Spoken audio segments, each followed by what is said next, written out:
What is the Schomburg Center? To me, it is home. The place where we come to see who we really are, not just somebody else's reflection of who we are.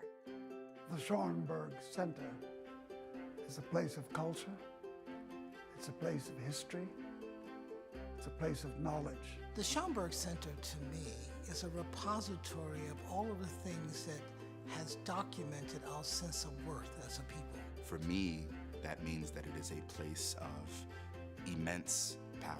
The Schomburg Center is a public research library and a cultural institution for the study of the Pan-African world. It is perhaps the best in the world.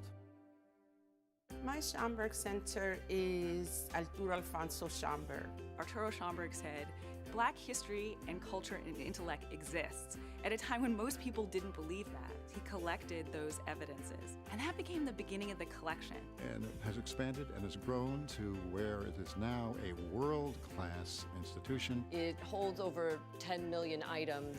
There's no parallel anywhere that brings to light what we as people of color have done, what we continue to do.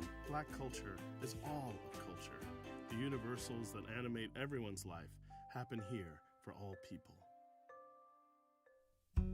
The Schomburg, for me, is one of the center pillars of Harlem. When I started the journey of finding out about Red Rooster and Harlem, the very first place I went to was the Schomburg. Researchers from around the world come and use what we have here. I could not have written just about any of the books that I've written without the Schomburg Center's archives, resources.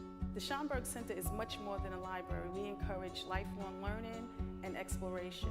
The Junior Scholars Program is a Saturday program with students from 5th grade to senior year in high school to help them learn about Black history and culture. Learning about my history is important because it teaches me who I am. The Schomburg Junior Scholars Program is going to do nothing but uplift them. So many talented and brilliant people have walked the corridors of this amazing institution over the years. From Octavia Butler to Toni Morrison and James Baldwin, Ella Fitzgerald, Alvin Ailey, and Harry Belafonte, who graced the stage in this room of the American Negro Theater. This place evokes great memories. It was a gift to us in our community to really try to find that space to reflect expressions of Black experience. I just knew that the environment and what I saw these young African Americans doing was a place I needed to be. What is my Schomburg Center? I'm standing here at the Cosmogram, which underneath holds the ashes of the poet Langston Hughes. On the evening when this Cosmogram was dedicated, people began to empty out of the auditorium. A jazz trio struck up, and to my amazement, Amira Baraka went over and asked Maya Angelou for a dance. And they started to dance on top of the Cosmogram, on top of the ashes of Langston Hughes, and I felt what a fitting way to kiss the memory of Langston. The Schomburg Center is a research institute and a library, but it's so much more than that. There's something going on every day. So many amazing people come here to talk about their creative craft, to share what inspires them. The Schomburg Center's collections help to tell stories even beyond our walls. The Schomburg Center is here in this exhibition at MoMA, One-Way Ticket, Jacob Lawrence's Migration Series. We depend on the resources of the Schomburg to enable us to tell this story. Thinking about the implications of the past on the present is absolutely crucial for understanding the next steps, understanding what we have to do to go forward. We today have the responsibility of making sure that new artists and activists, new scholars and poets know that this place continues to be a resource and a source of inspiration for the work that we must continue to do. The Schomburg Center is knowledge. The Schomburg Center, to me, is education. The Schomburg Center is home, it is family, it is foundational. The Schomburg Center is inspiration. The Schomburg is with me in everything that I do. Community, inside and out. The Schomburg Center is us. The Schomburg Center is you, and we invite each and every one of you to find your Schomburg Center.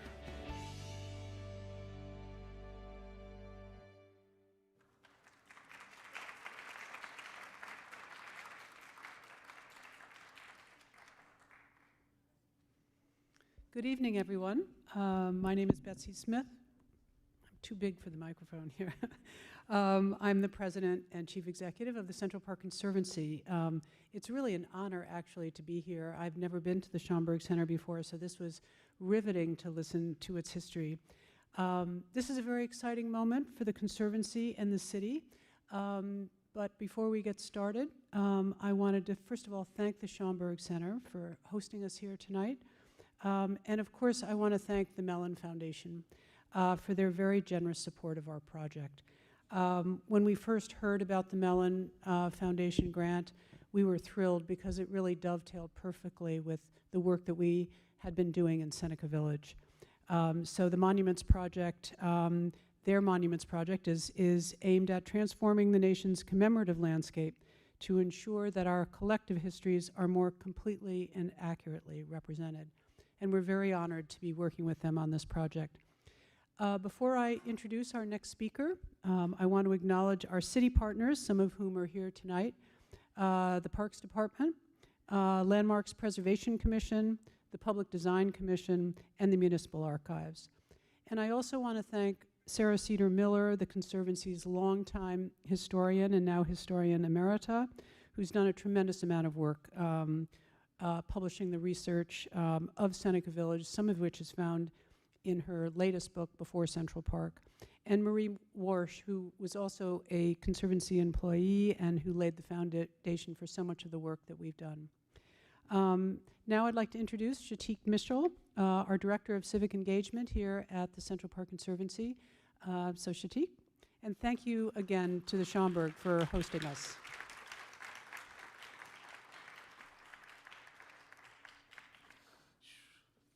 Good evening, everyone.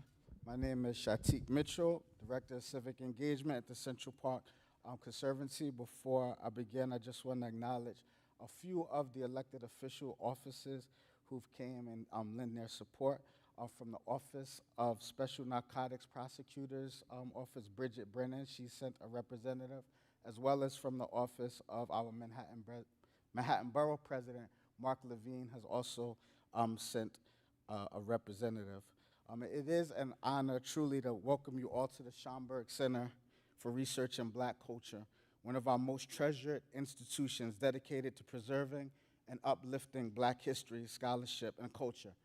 Today, we gather to reflect on the powerful legacy of Seneca Village, a thriving Black community in 19th century New York that was displaced to make way for Central Park. This story, one of resilience, ingenuity, and historical erasure, reminds us why it is essential to honor contributions of Black New Yorkers who came before us and to ensure that our narratives are never forgotten. As we gather today to commemorate Seneca Village, we would like to also commemorate and honor the life and legacy of Dr. Hazel Dukes, a towering figure, yes, a towering figure in the fight for civil rights, a relentless advocate for justice, and a cherished leader in our community. Her unwavering commitment to equity, education, and empowerment has left an indelible mark on generations. Dr. Dukes was a guiding light to all of us, ensuring that the path towards justice remained clear for those who followed. As we reflect on her remarkable journey, let us carry forward her passion, her courage, and her unshakable belief in the power of collective action. Her voice may be silent, but her impact will forever echo in our fight for a better, more just world. Rest in power, Dr. Hazel Dukes.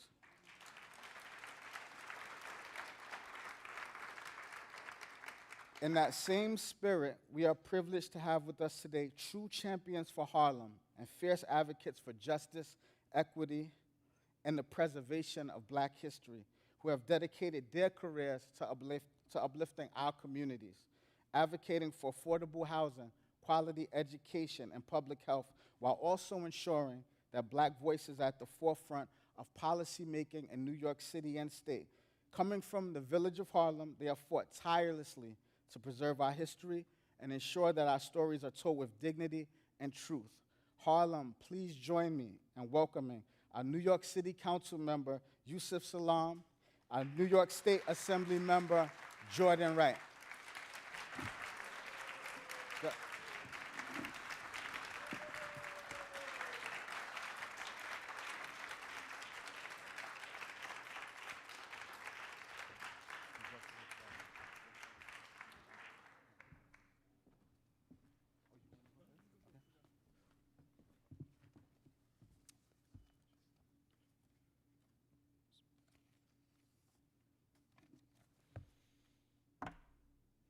Man, oh man.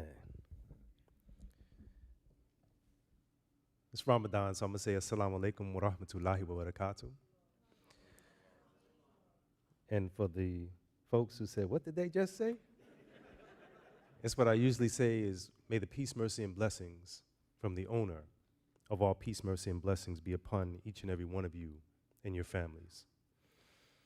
It's an honor to stand here today at the Schomburg Center, a place of Black brilliance, resistance, and cultural preservation.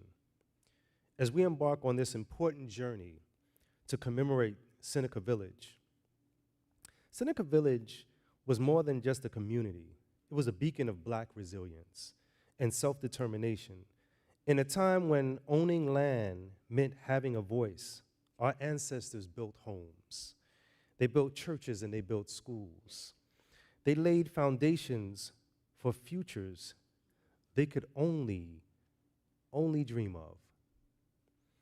Yet in the same time that they were progressing forward, they were erased. Their homes were taken, their lives were uprooted, and their history was nearly forgotten. But today, we affirm that their story mattered, that they mattered. This initiative to make sure that the effort to permanently memorialize Seneca Village is about more than just remembrance. It's about justice. It's about reclaiming the truth that our history and reclaiming the truth of our history, and that ensuring that future generations understand that Black communities have always contributed to the fabric of this city, even when the city sought to push them aside. You know, I often think about the fabric and the fiber of community. And I've said in the past that when you pull at that fabric and that fiber, you leave gaping holes. The beautiful thing about this moment is that we get the opportunity to do some patchwork, but it's going to be beautiful patchwork. It's going to make people remember who we are and perhaps infuse the next generation of what needs to be done to preserve that great legacy. So as we move forward, let us reflect on the lessons of Seneca Village, not just as a tale of displacement, but as a testament to Black excellence, Black unity, and Black perseverance. And let this be a call to action to honor their legacy. We must continue the work of securing space, power, and dignity for all of our people. May we remember, may we rebuild, and may we never, ever, some say never, ever be erased again. Peace, mercy, and blessings upon each and every one of you.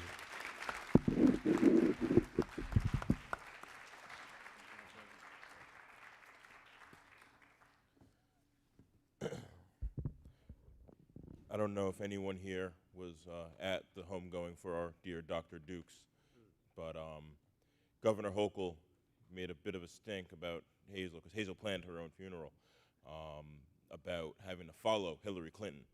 And I don't think Governor Hochul's ever had to follow Councilmember Salam, but I will try my very best. Thank you. Thank you so much to my old boss, Councilmember Salam. It means a lot for me to be here in this space with you as a partner in government. Special thanks to the Schomburg Center, which is a truly incredible resource and institution right here in Harlem, USA. Spent a lot of time here. No matter what educational institution I was enrolled in, they always found a way to get us to the Schomburg Center, so that just shows how important of a place this is. Thank you to Shatik and the Central Park Conservancy for hosting this wonderful event this evening, and thank you to the Mellon Foundation for funding the grant that makes all of this possible. And last and certainly not least, thank all of you for being in this room today. I know it's a nice day, the weather's starting to break, the sun is out, you guys are in here, so thank you so much, it really means a lot. Today we celebrate the 200th anniversary of Seneca Village, a crucial part of American history and of Black indomitably that is hidden inside one of New York's most iconic landmarks. But like we see so often in the history of black people in America, the village was demolished to make way for a public works project that still stands today. I grew up going in and out of Central Park.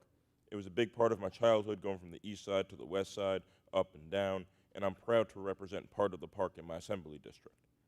Like so much of black history, the story and significance of Seneca Village remains largely unknown. The site was not even excavated until 2011, and only in recent years have scholars begun to delve into what is surely one of the most fascinating pieces of not just New York City history, but the history of the world. Along the western perimeter of what became the world-famous Central Park, from West 82nd to West 89th Streets, Seneca Village is home to nearly 300 residents, the majority of which were black homeowners, a concept nearly unheard of in the mid-19th century when the village was in its heyday. It offered an alternative to the discrimination black folks faced in other areas of the city, and refuge from the overdeveloped and overcrowded downtown slums, which were where most black people in the city of New York were forced to live at the time. We know little of its occupants aside from a couple. Andrew Williams, a 25-year-old African-American shoe shiner who purchased the first 3 lots for around $125 in the year 1825. Epiphany Davis, a store clerk who brought 12 lots for $587. And the AME Zion Church purchased another 6 lots, and thus a community was born.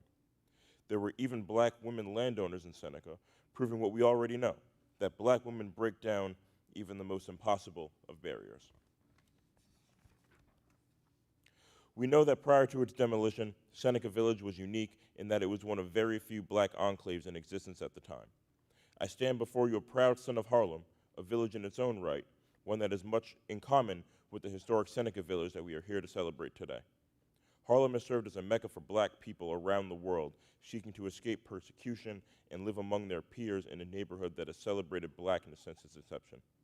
The outcome being the creation of rich communities with shared experiences, concerns, have elevated the black experience and restored the audibility of presence of black life.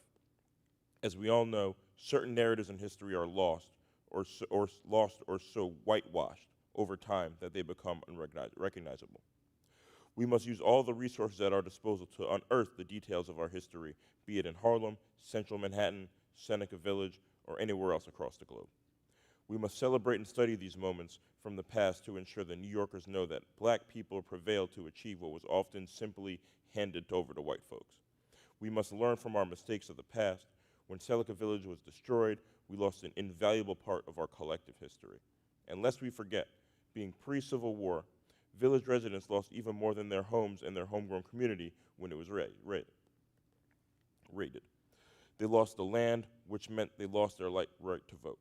But the taking of black land without just compensation or fair protections is a story all of us in this room know far too well. When we bury these parts of our shared history, we water down the significance of such profound happenings. In a decision made by white men in power, everything was taken from the homeowners of Seneca Village. There should not be a person in New York today who doesn't know about the remarkable place that once stood where the world's most famous park now resides, where millions of people visit, study, learn, pass through each week. For many, it is their first taste of New York. For others, Central Park is a highlight of their daily commute or at the top of their bucket list. These are millions of opportunities to enlighten people by showcasing Seneca Village to the public in an honest and robust way. I'm of the mindset that everyone suffers when black history is glossed over or taught inaccurately. Today, we live in a nation divided. Racism is alive and well in the White House, right, Councilmember Salam? The man can't pronounce Yosemite, or as the council member says, alive and sick. He trademarked that one. The man can't pronounce Yosemite, and what he did to my friend and colleague Yusef Salam is unforgivable. I can't even fathom it. My parents didn't tell me the story of the Central Park 5, the exonerated 5, until I told them that I was chased out of the park on my own by police in the year 2012. Today's bigots are marred by misconceptions about communities they are unfamiliar with or just downright hate. We can work to turn the tide by not erasing or misrepresenting history, but by educating truthfully and owning up to our mistakes and giving new life to the past, be it good, bad, or ugly. That's what we are doing here today, and as the youngest elected official in Manhattan, I expect to bear witness to the continued uncovering of Seneca Village and long into my tenure in the New York State Assembly. Thank you all so much.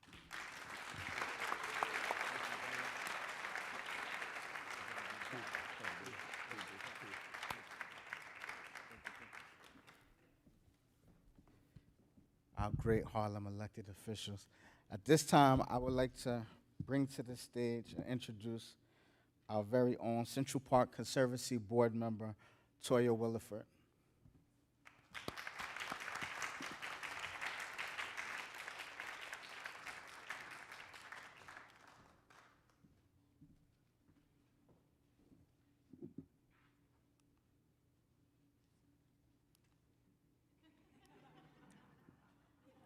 Okay, here we are. Thank you, Betsy, Shatik, and our esteemed government officials. My name is Toya Williford, and I am a proud board member of the Central Park Conservancy. And I am pleased to be kicking off what I know is going to be a truly engaging and constructive series of conversations over the next 2 years about our shared goal of commemorating Seneca Village. When I attended a community meeting 2 years ago to learn more about the history of Seneca Village, I was surprised to learn about how developed and prosperous this community of free blacks and Irish immigrants was during the early 1800s. The walking tour I took with John and Lane painted a vivid and vibrant picture of churches, homes, and a school that existed prior to the creation of the park. Seneca Village provided residential stability and an investment in the future for many of its families, especially those African Americans who were able to own property, and there were many of them. I'm honored to be here tonight to be part of the Conservancy's effort to shine a light on Seneca Village and its place in our shared history. We aim to design a commemorative element for Seneca Village in Central Park that celebrates its history, inspires reflection, and situates Seneca Village as a site of significance in our American history. This effort, undertaken in the most celebrated public space in the country, has the potential to radically reframe how individuals understand their place in public space and history. In this process, we will engage partners and community stakeholders like you to share the history of Seneca Village and facilitate conversations about why it matters, what we are honoring, and what we aim to achieve through commemoration. Tonight, you will hear from my colleagues, Jessica McLean, the Conservancy's historian, John Reddick, our Director of Community Engagement Projects, as well as Salman Khan, Vice President for Planning and Research, Shatik Mitchell, Director of Civic Engagement, and Lane Adenizio, Planner and Landscape Historian.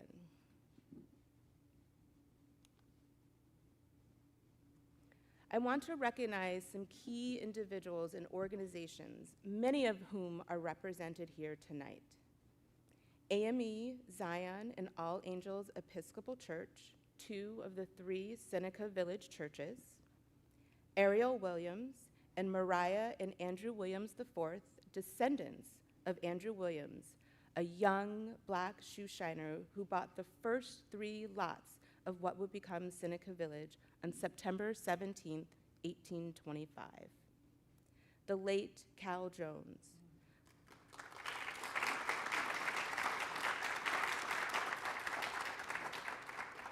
Cal was the former Manhattan borough historian and a leading force behind identifying and connecting with the Williams family.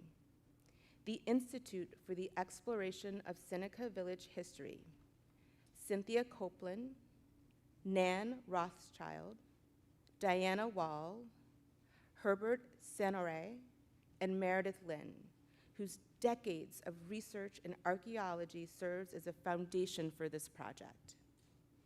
Envisioning Seneca Village, Gergo Baiche, Leanne Mierstein, Meredith Lynn, and Miles Zhang, the team of archaeologists and historians who created an amazing interactive 3D visualization of the community. I hope you will join us in the Langston Hughes lobby after the presentations to enjoy light refreshments, robust, engaged conversation, and explore envisioning Seneca Village's 3D model. We will begin with a brief video, Seneca Village, the Williams Family Legacy, featuring Cal Jones, Cynthia Copeland, and Ariel Williams. Thank you all so much for coming tonight.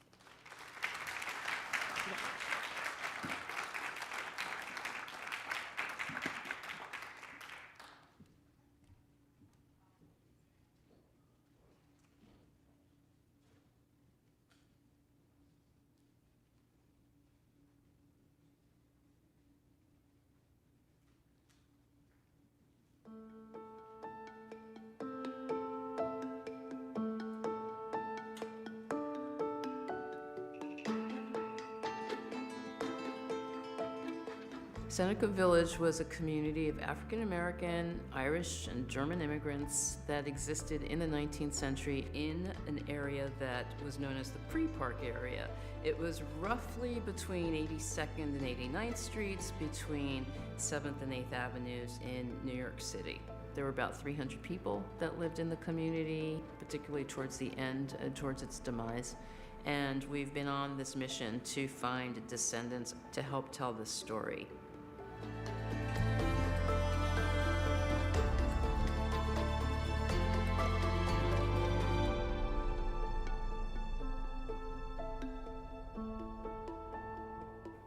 Andrew Williams was one of a number of African Americans who were free, and in 1825, Andrew Williams purchased land in Seneca Village for $420, which was a lot of money then.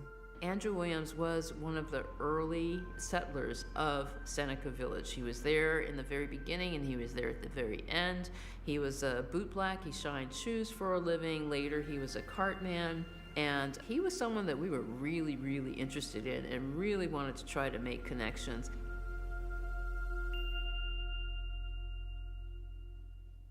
I've been able to find 4 generations, and one of the descendants is Andrew Williams' great-great-great-great-granddaughter, the 4th great-granddaughter, Ariel Williams. Cal Jones reached out, and I remember that first week of us connecting, we had so many calls and try to help him connect all these missing puzzle pieces and connect my entire family back to Seneca Village. And she is like the family historian, and she gave me some understanding of everyone in the family. All the men were named Andrew Williams. So the name Andrew Williams continually gets carried over throughout the entire family, and the only variation is the middle name changes. It's absolutely crazy that they all look alike, and the name is still carried out to this day, and my brother also being named Andrew Williams. And the women had started with A rhyming and being as close to Andrew as possible, right down to Ariel. So it showed a lot of family pride.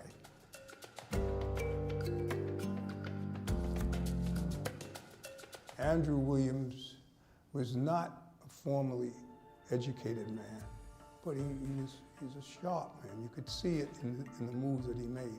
He immediately protested about the takeover, first of all, but it seemed as though he felt his property was worth about $4,000. As the records show, Andrew Williams was offered an amount for his space in Central Park to get him out. And he responded to that request with a counter stating I should be at least given this much money. Unfortunately, that was not an agreement that was made, and they were actually given way less money and forced to leave the park. So he did the protest, but of course it didn't matter, it didn't work. Then they took the property, he got paid $2,335 in April of '56. And by June of '56, he had purchased land in Newtown. So here's a man that he didn't waste any time. Through kind of my studies and my understanding of the Williams family from all the research that I've done, we were very resourceful people. And with this new land, he was able to really start to invest in Andrew Williams II's education. He was the first one that was able to read and write, invest in other different things as well, and continue to be a property owner. And so after Andrew Williams II, Andrew Williams III was a very educated person, a musician as well, and actually traveled the world and attended what is now Columbia's music school today. And he had a son, they moved to California. My grandfather started a security business that my father worked with him on, and they're both in law enforcement, and we kind of grew up in California the rest of our lives. What Seneca Village has put into focus for me is the importance of history. History is great. You have to know your history. You should know where you came from to know where you're going.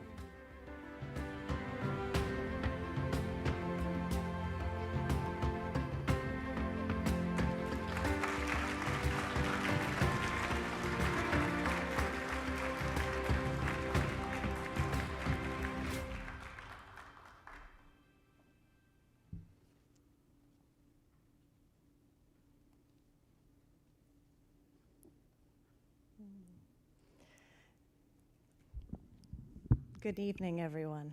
I'm Jessica McLean.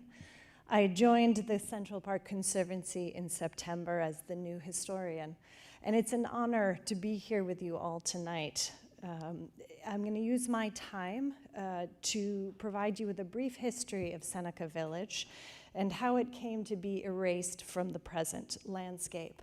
But before I start, I want to acknowledge that the research I'm sharing here today has been gathered by many of you who joined me in the room here tonight, and I am honored to be able to share it with the rest of you. And I also wanted to acknowledge Mariah and Andrew Williams, who joined us this evening from Maryland, who are also descendants of Andrew Williams. First, it's a pleasure to have you both here this evening. So, as you know, as Cynthia shared with us all, that before Central Park, the landscape along what is the park's western perimeter from approximately West 82nd to 89th Street was home to the predominantly African-American Seneca Village. Seneca Village, as you've heard from several folks, had 3 churches, a school, and high rates of property ownership, which in some cases rendered male property owners eligible to vote. When the city acquired the land in 1857, its residents were displaced and forgotten. But to frame this narrative, I'm going to take us back in time a little bit to understand the growth of New York City. Between 1776 and 1850, New York City experienced a time of massive population growth and physical development, illustrated here in these 3 maps. To orient you, the maps are running east-west with lower Manhattan to the left and upper Manhattan to the north, or to the right, rather. And in 1776, the city of New York was just Manhattan. No other of the outer boroughs had been incorporated at the time, with the population concentrated at the southern or the bottom part of the island. And the shaded areas in these maps represent where people were settled. The development of the colonial city was privately managed and grew organically. But by 1811, the city's population had rapidly grown, and the need to manage and regulate development emerged as a priority for the city. In answer, the city established a grid plan mapping out future streets and blocks.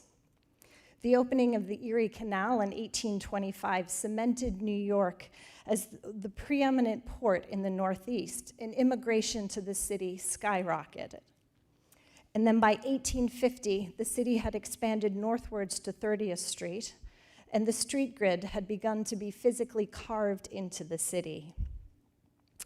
During these 50-plus years, the physical landscape of Manhattan was radically transformed because of the implementation of the city grid, but also because of the creation of the Croton Aqueduct System in 1837 and Central Park in 1857. The grid was imposed on the city, ignoring prior land ownership or topography, and spurred development north of 30th Street, while the Croton Aqueduct, which provided fresh water to the city and was essential to public health, remodeled Upper Manhattan as well as towns and farmlands north of the city. The rapid pace of development prompted city officials to set aside parkland as a reprieve from the urban environment intended for all city residents. And yes, that was Central Park. In 1856, the future site of Central Park between 59th and 106th Street, seen here in the top image, was surveyed and mapped by surveyor Egbert Viele. The pre-park landscape, as Cynthia pointed out, however, was not empty. It was home to approximately 1,600 residents spread across its 800 acres. This included Seneca Village, which is seen in the detail here in the bottom left, and was home to approximately 225 people at its height. Vielle's map here is one of only a handful of historical maps depicting Seneca Village, and there are no known images or pictures of the village or its residents. As discussed, the settlement of Seneca Village began in 1825 when Andrew Williams, our 25-year-old black shoe shine, bought 3 lots from John and Elizabeth Whitehead. The Whiteheads were white landowners who subdivided their 17 acres into individual lots in 1824. And over the next decade, exclusively sold their lands to African Americans, and that included Epiphany Davis and the African Methodist Episcopal Zion Church, who also purchased several lots. So by the early 1830s, there were approximately 10 homes in the village. As we know from sources such as the 1855 New York State Census, that the community had grown to an estimated 225 people, or approximately 50 families, 2/3 of whom were black, while 1/3 were of European descent and mostly Irish immigrants. In 1853, the state authorized the city to buy the land for Central Park using eminent domain and gave public notice alerting New Yorkers of the taking of the land for the, quote, laying out of a public place, setting in motion the removal of Seneca Village. Those who owned property were compensated for its value, and residents were required to leave, a process that ended in the fall of 1857. In the fall of 1857, the property values assessed by the city, however, were actively contested by the residents of Seneca Village and others who lived in the pre-park area. William Matthew and Andrew Williams, whose affidavits are pictured here, were among the villagers who contested the city's valuation of their property in court, petitioning for a greater settlement. Matthews, a preacher at the African Union Church, argued that the amount of money he had invested in building his house, digging a well, planting trees and shrubs, and raising his property to the street grade were improvements not reflected in the city's assessed value.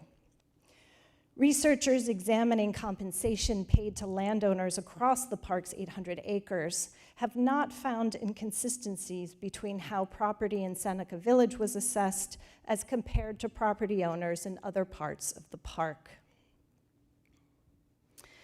But by 1857, the residents of Seneca Village had dispersed and relocated. The Wilsons followed All Angels Church to Bloomingdale on the Upper West Side. The Gearys moved east to Yorkville in the Upper East Side, while the Websters moved downtown.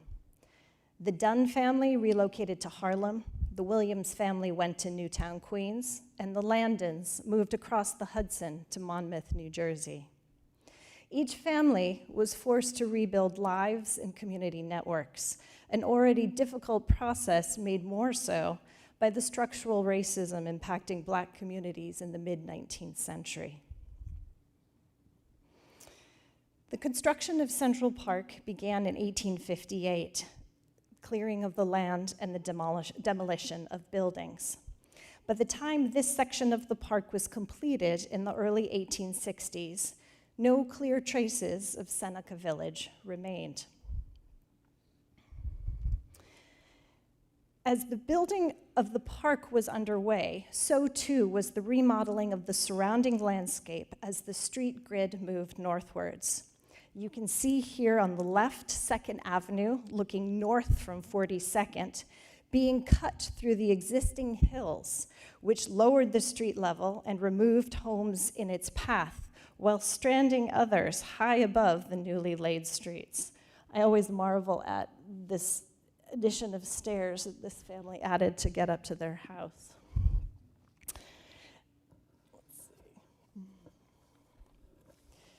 Here we have this image of 8th Avenue at 106th Street. It gives a sense for the scale of remodeling and the flattening of the hills. On the right side is the remnant of a hill now preserved in Central Park. And on the left, what is now the Upper West Side. And I want you to note the large rock here. Right? If you hold that in mind as we go to the next picture, that large rock was where this apartment building is. So this is the same view seen in that previous image. As Frederick Law Olmsted, one of Central Park's designers, stressed, one of the design principles of the park was that it serve as an exception to the rigid regularity of the newly implemented street grid. His words were prescient, recognizing that the park's creation would preserve a sense of the original character of the landscape of Manhattan, obliterated elsewhere. Thus today, the park contains enduring features of Seneca Village's physical landscape illustrated here in the 1855 Viele map, including Summit Rock, which is the highest point in the park today, Tanner's Spring, where villagers had access to fresh water and flows today, and rock outcrops that Seneca villagers built on and around. This 1873 plan view of the park shows these same physical elements preserved in the newly constructed park. And here we can see today, in the present view of the park, the same features still exist. So I'll take you here to Summit Rock. And here is Summit Rock today on the left of the screen, and you're looking west up the hill towards 83rd Street. And on the right is Summit Rock again, but looking east from street level on Central Park West, illustrating the radically changed topography because of the streets literally being cut through the hills and rocks of the Upper West Side. This hilly, rocky terrain that originally characterized the Upper West Side is visible in the left on this 1857 view from Summit Rock, looking west at New Jersey and the Palisades in the distance. And on the right is that same view today, where you can catch a glimpse of New Jersey and in the distance during the winter. These enduring landscape features, otherwise unusual in Manhattan's dense urban streetscapes, connect the present to the past and provide us with a unique opportunity to publicly and permanently commemorate Seneca Village in the location where it stood. To share more about the process and goals of our initiative, I will now turn the evening over to my colleague John Reddick, Director of Community Engagement Projects for the Central Park Conservancy. Thank you.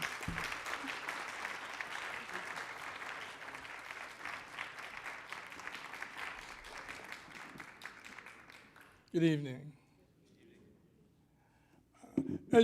As your presence here tonight indicate, interest in Seneca Village continues to grow, and preservation of original topography and enduring landscape features within Central Park, as my colleague Jessica pointed out, provides a unique opportunity to honor this community in one of the most celebrated public spaces in the world. Designed as an escape from the built city and a journey into nature, the park's original designers opposed the idea of sculptures in the landscape. However, as Central Park's popularity grew, so did the public's desire for placing sculpture and other forms in the park. For generations, commemorative elements in public spaces have typically taken on the symbolic form of objects like monumental arches, obelisks, statues of individuals and groups. As you look at these four images before us, you can see there was a period of Italian ethnic pride that allowed Columbus to move into the park, or the writings of Hans Christian Andersen, his whimsical storytelling that brought him to the park in the upper right. Following the Civil War, New York 7th Regiment sought to honor the dead from the Civil War and their regiment in the image to the right. And then some of you have been recently in the park, you will know the monument to women's suffrage with Sojourner Truth, Elizabeth Cady Stanton. And Susan B. Anthony. I don't want to leave out Susan B. Anthony. Of all this work that's now in the park, it's easy to, when you look at these people, these stories are not of the park. They occupy the park, but it's easy for us to look at these figures and wonder how they ended up here, question why, and who selected them. What is interesting about Seneca Village, however, is that this Seneca Village story springs from the very land that we seek to commemorate. Where in 1825, Andrew Williams and other free blacks from the Church of AME Zion purchased land. Launching our efforts in this 200th anniversary, the inception of Seneca Village, we look to host 2 years of programs that deepen the awareness of Seneca Village and encourage new thinking about commemoration and foster a dialogue of history around race and public space at this intersection.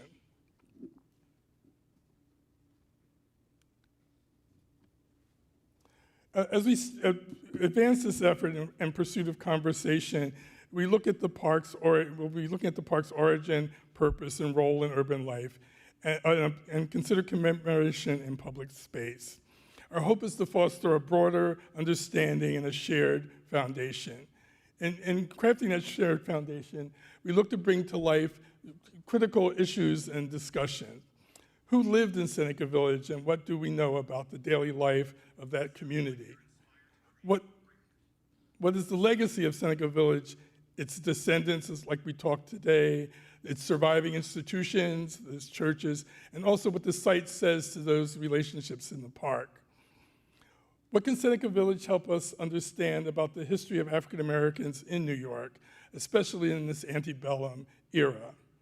And also, how do we interpret Seneca Village's displacement within the broader context of Manhattan's urbanization, real estate development, and public works infrastructure?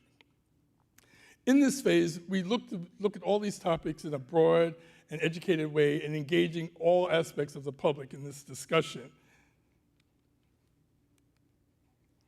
In this second phase, we're looking to chart commemoration. And in charting commemoration, we want to take all this information that we've learned together and brought together in the first phase and overlay the consideration of what commemoration could be. What do we seek to commemorate?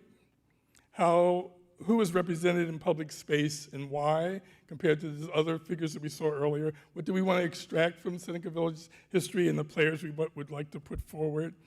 How do we surface our history and not bury it? How do we enliven these stories in ways that the landscape and these stories work together? What role is the landscape in commemorating Seneca Village? We've heard, as in Jessica's discussion, the elements that are there. How do we look at those elements and make them part of the broader story? And how do we commemorate Seneca Village in a way that will continue to resonate 200 years from today as this story resonates with us now, how will we take that story and project it to the future in partnership with the park? These efforts for us are combining both education and public engagement. Through this effort and discussions, we hope to bring forward stories, points of views, aspects of history that will empower and forward our consideration about what we would do in terms of commemorative design. The final result of this, we hope, is the initiative will culminate in an informed community framework that will guide the future of design for permanent commemoration in Seneca Village. And when we think about commemoration, we're looking at all these objects that we looked at earlier. That's the past. We have all these new technologies, all these aspects of engagement. How does this generation want to look at the past, take what we know today, and project it into the future? This exercise is what we're going to be doing over the time period going forward. To give you a rough idea of the time frame under the grant, we start today as our inauguration in this broader discussion. And in the first year, we will be sharing this shared knowledge around education and engagement. So we're all on the same page in terms of history. There's a lot of stories about Seneca, true and false. How do we look at those stories, grasp what really resonates with us, and project them forward? And out of that period of education, in the second phase, we looked to overlay aspects of commemoration. And we really want to look at commemoration in all different aspects that it exists currently and think of maybe new and inventive ways that we can bring all these aspects together. From that result of engagement, we look to come up with a finalized framework in which we pulled together all this information, all these levels of engagement, the voices that we're getting out of events like this, and other things we hope to have over the time period. And with that, we will have a finalized framework for which we can then start to project a design and pursue securing funding and advancing the design. In that way, as we get to this point, we will have had the kind of broader consensus that maybe doesn't always happen when people think about commemoration, and it's a single act, a single gesture going forward. We really want to engage the community and the broader public and the broader knowledge that we have in this community to make something that's really unique and special. When we did the application, one of the things that we thought, looking at our history of the Conservancy and public engagement, is one of the more recent projects we were involved with that really brought the landscape of the park, the history of the park, in conjunction with a historic aspect that actually has roots in the physical park in the same way that we talked about Seneca Village. Many of you here are aware in 1989 of the Central Park incident where 5 young men were falsely accused of attacking this individual. But one of not only is that story was a stigma, but the park had a stigma. You look at these images of what the park looked like in 1987, and people would wonder, why would you go into the park? The physical deterioration, the aspect, only enhanced the negative storyline of anybody that would be in the park.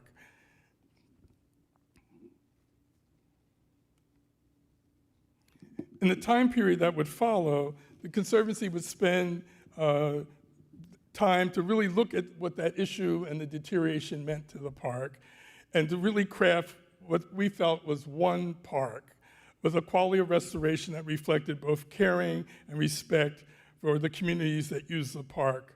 One park for all people.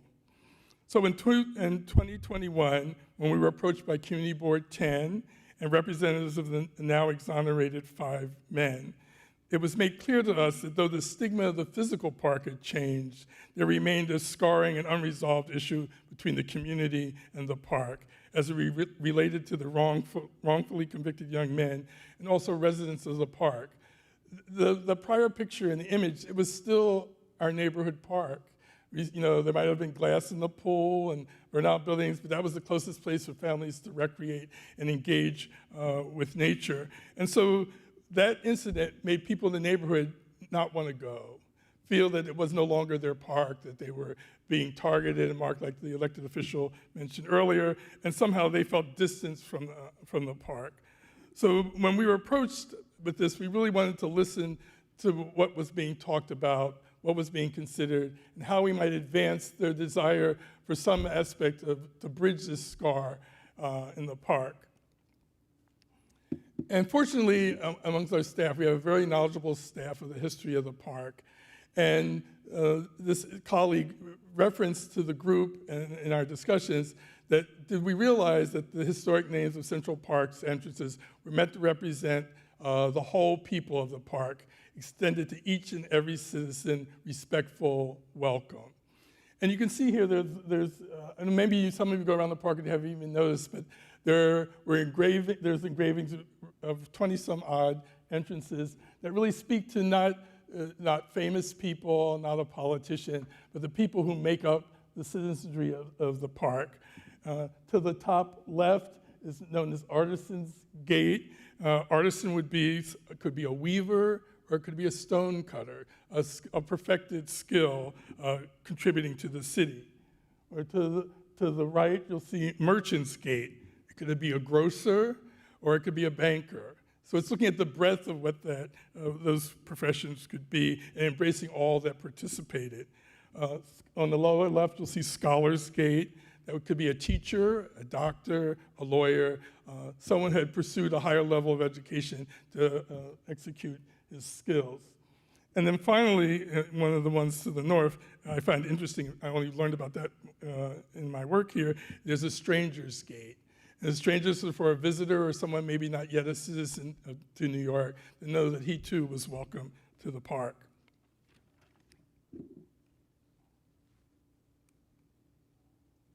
It's in that spirit of trying to embrace the citizens of the park and looking at the issue that was before us that it was suggested to the community board and the Exonerated Five, what if we named one of the entrances the Gate of the Exonerated? And initially we had discussions would be the Exonerated Five or the Exonerated, but they realized, like the civil rights movement and anything, it was an embrace of all people who have been exonerated, that group of people could feel a sense of welcome to the park. And so we looked at what would be the most appropriate spot, and we looked to the northern end of the park, and you can see there, this is 110th Street, Central Park North.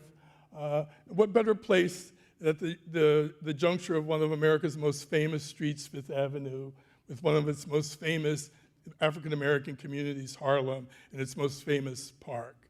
And here you can see the entrance on the lower here as you come into the, what is the Dana Center, if you know the park, and this is the northern side of the park, 110th Street. You can see the original fabric here with the wall. There's no engraving yet, but the last time a name had been added to the park, Abraham Lincoln was president. It wasn't something lightly thought about. It was something to embrace another aspect of the community that felt left out. And even as we moved this project forward within the broader public community, it turned out that there were staff at the Central Park Conservancy that actually knew the young men as neighbors in Harlem, as schoolmates in Harlem, and they felt a particular connection with this effort because they now are part of making this change and bridging people in their own community. And here you can see Hamid, an artisan of the Central Park Conservancy, working on the historic stonework and inscribing the Gate of Exonerated on this historic stone. And we could feel, even as we were moving forward, when we went to talk to them about the work, they felt that they were doing something truly meaningful. It wasn't just a day-to-day job or an effort. It was something that was going to be impactful in a city that they really cared about. And so on December 19th, 2023, we gathered in the northern end of the park. This is Betsy Smith, the president, and members of the Harlem community in New York, gathered on the anniversary of their 20th anniversary of their exoneration, a bitterly cold day in the northern end of the park, to unveil the Gate of the Exonerated. And here we see Yusef Salaam. I'm sorry, I'm going to lose my place. We see Yusef Salaam. I've lost my name. Okay, Yusef Salaam, Raymond Santana, and Kevin Richardson. And one of the quotes that sticks with me the most from this day was made by Mr. Santana. He commented, he says, "I never re-entered Central Park because of what happened to us, and then my daughter was born. And many times I wanted to take her to the park because there are beautiful playgrounds in that park for our children, but I couldn't. And now my daughter is 18, and I think it's time," he said. "I think now I'm ready." So here in a public gesture was personal healing. And we're looking at a story that has a story that's linked to the park, not unlike looking at Seneca Village. Here, a public gesture also served a personal healing, and on that very same evening after the unveiling, we met in this very space of the Schomburg Center with Mr. Santana and other members of the Exonerated Five in the Harlem community for a historic discussion of how we got to that point. And in the spirit of that tonight, we would like to encourage you to join us in this historic effort as we engage to look at commemoration of Seneca Village. It's a journey that's going to be 2 years. We're looking for you as our partners. We encourage you to spread the word. Go to our website. If you have organizations, ideas, and partnerships, we want to hear from all of you. It was a meaningful experience in the Gate of the Exonerated, and here we have a more significant and historic opportunity to advance something extremely special in a city that we love. Thank you.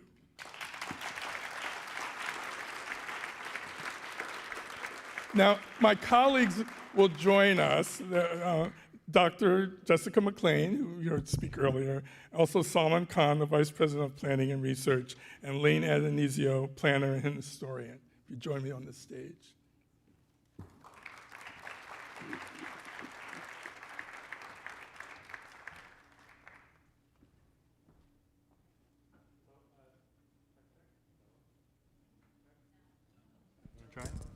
Hello. Hi, everybody. There's 2 microphones. If anybody has any questions, please just step up to the microphone. You can ask a question. And don't everybody rush at once. Yeah.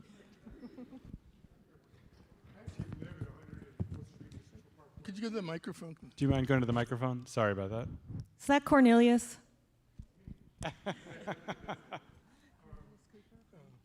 I actually trained in medicine across the street, Harlem Hospital.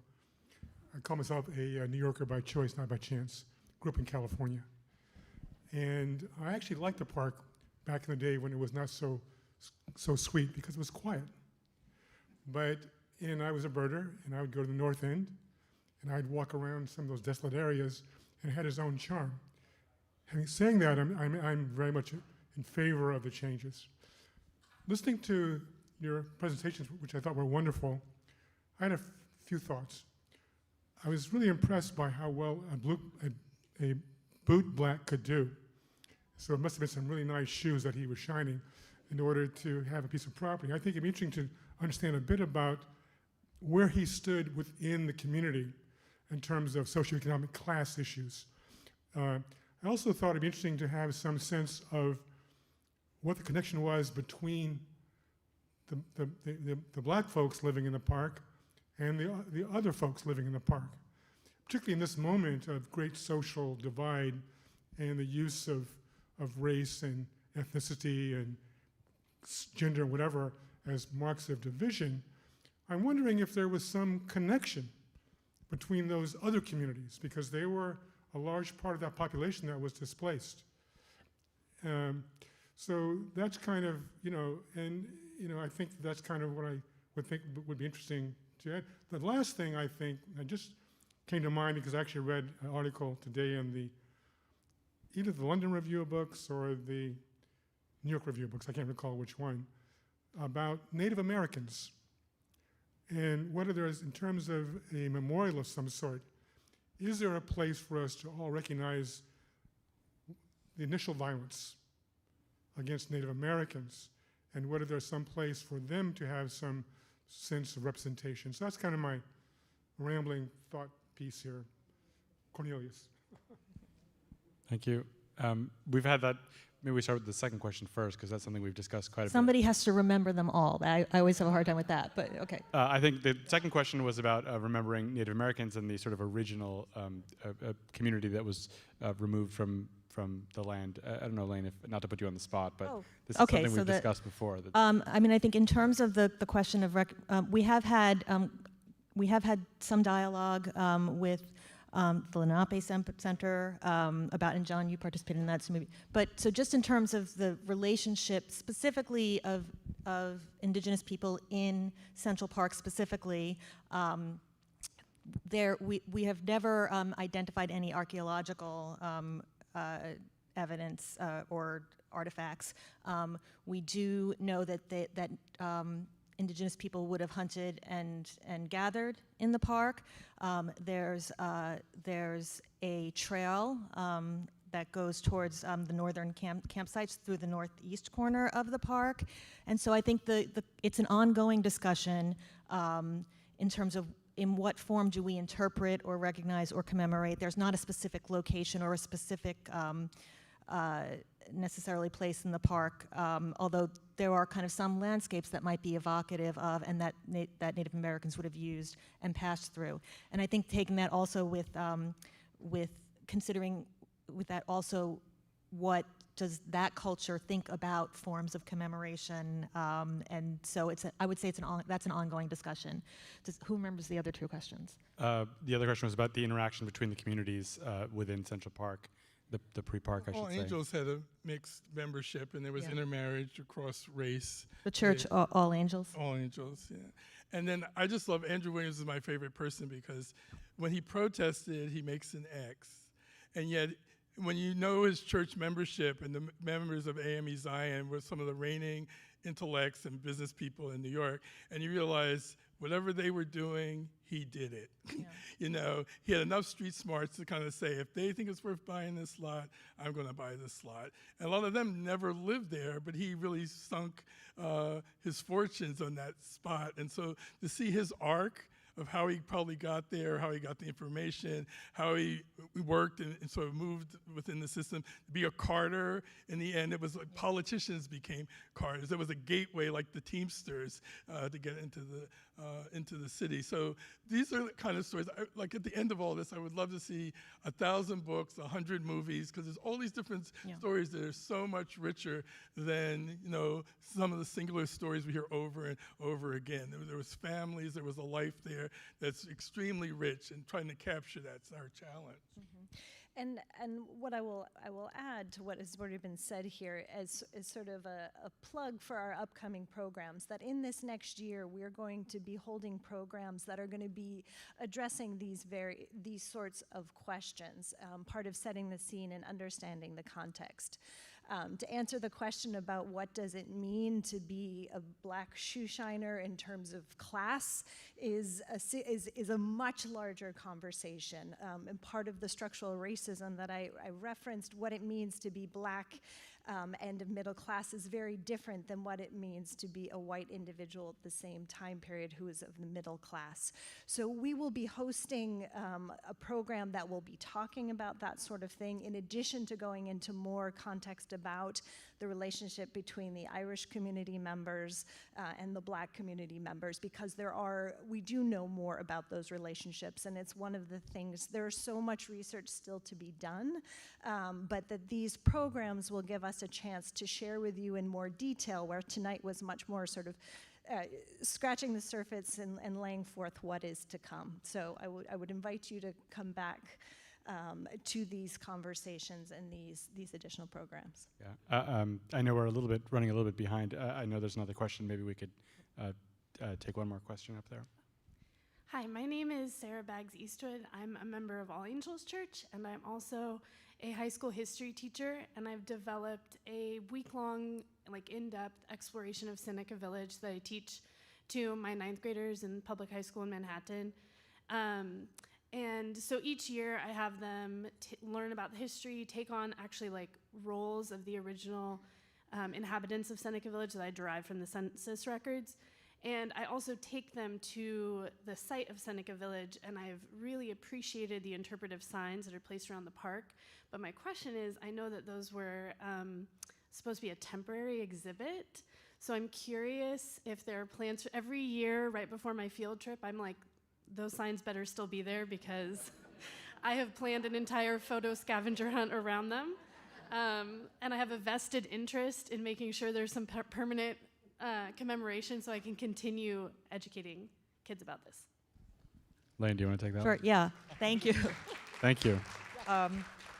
So yes, and I'm so glad that you take your students to, and I actually, it's a good moment to kind of plug the exhibit and to really recommend, particularly now that the weather's getting warmer, that people go out, if you have not, go out into the park and explore the exhibit, particularly in the next couple of weeks, just because in a few weeks, there'll be a project going on that will require us to relocate some of the signs, so there might be a brief period of disruption. If you don't get there in the next couple of weeks, check the Conservancy's website just to see what's going on with that. The reason that it's a temporary exhibit is because it really was actually about 3 years ago now, an initial step for us to kind of start a similar process to what we're talking about now, of starting to kind of, many people are aware of Seneca Village, and many people are aware of its significance, but most people don't know just how much has been learned in the last few decades. So it's about, as we start to kind of think more about long-term commemoration program, interpretation programs, and commemoration, to start to bring more people into a more informed awareness of the history, because it's really only by kind of connecting with everything that there is to learn, and as John says, the 100 stories or movies to be told, that I think we can really tap into inspiration for commemoration. So it remains, the exhibit remains up indefinitely. We see it as part of this process of engagement to have the exhibit out there, but not permanent, because a permanent exhibit, there's very few, an exhibit really interpreting history can't be permanent, because you're constantly learning more, and there's also constantly new ways of looking at history and new ways of understanding it. So I think if if you just kind of think of any exhibit that you might have gone to on any historic subject 20 years ago, we would think about it and talk about it differently today. So, I think as part of whatever the permanent commemoration is, we'll also be thinking constantly about new forms of interpretation, and those things work together. And we have planned, we are planning a programming around education and using Seneca Village as a teaching tool. When we decamp from here to the reception, our colleagues from the Envisioning Seneca Village team are going to be out there with their model. Those of you who arrived early enough to see the stills of a 3D model of the village, they're going to be out there to talk you through it. I know they are working through a teacher's guide. So we are at the beginning of all sorts of different ways of thinking about sharing the community and information learned. So please give us your information afterwards as well. Yeah, I was in charge of time, and I know we're way behind. So I see there's no more questions, or at least, is there another question? Oh, yes, please.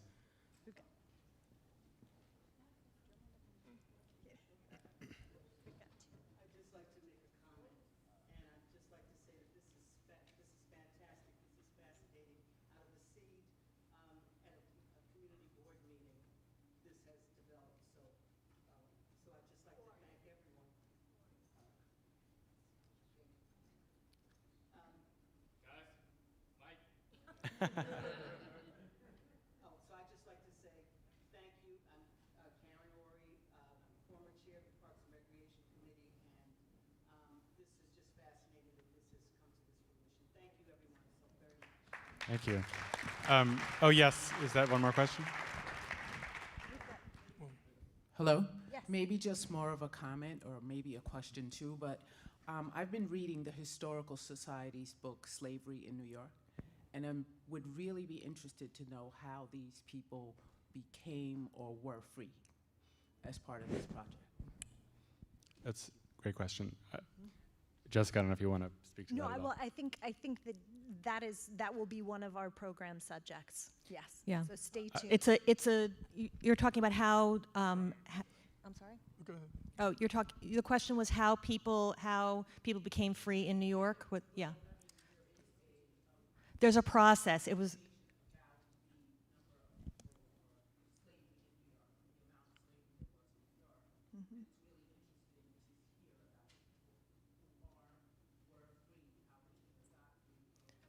Right, and that is, you're reading the book, so you know it's a very kind of long, complicated history, but it's I think a really important topic for us to, because I think a lot of people don't really kind of have awareness of that process. Yeah, part of what I will say is that, you know, the four of us on stage have limited knowledge. I mean, we have knowledge, and certainly they have a lot.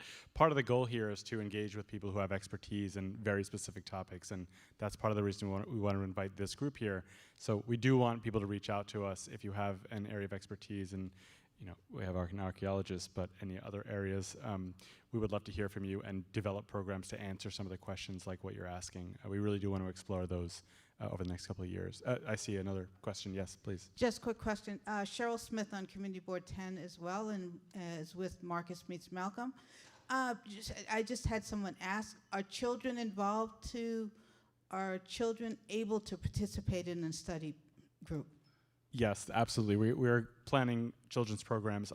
The goal is to engage everybody, children, adults, primarily New Yorkers, but people from outside of New York as well. So yes, that's part of the plan. Particularly through educators in the public schools, Absolutely, and yeah. a lot of expansive ways to get large numbers of young people engaged.